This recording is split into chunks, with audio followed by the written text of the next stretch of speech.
ឡាញ់អូនអស់ពីចិត្ត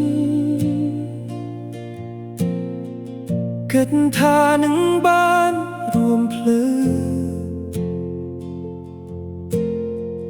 ចុងក្រោយនៅសល់តែទឹកភ្នែកនឹងការឈឺចាប់ម្នាក់ឯងពីថ្ងៃអូនដើរចេញទៅ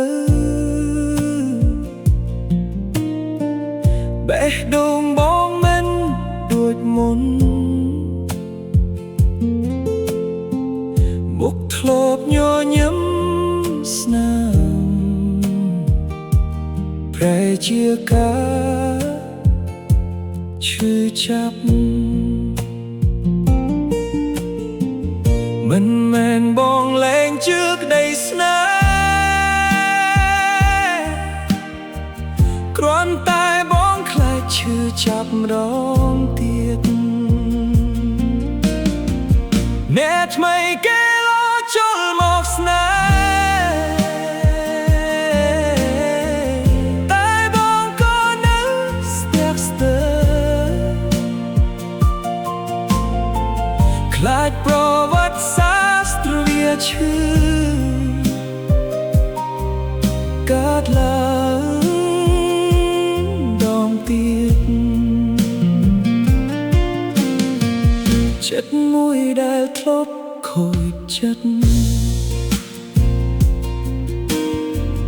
មិនងាយត្រឡប់ដូចដើមទេ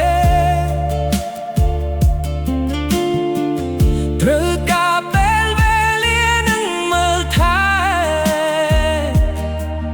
ឲ្យវារឹងមាំ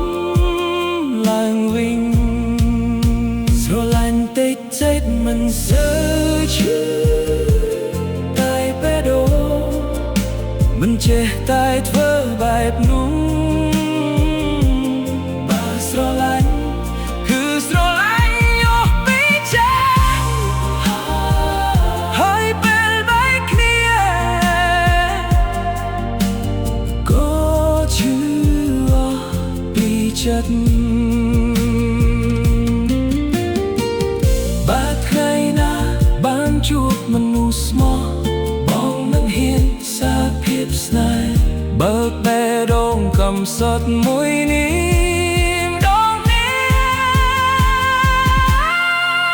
ស្រឡាញ់តិចចេះប្រហែល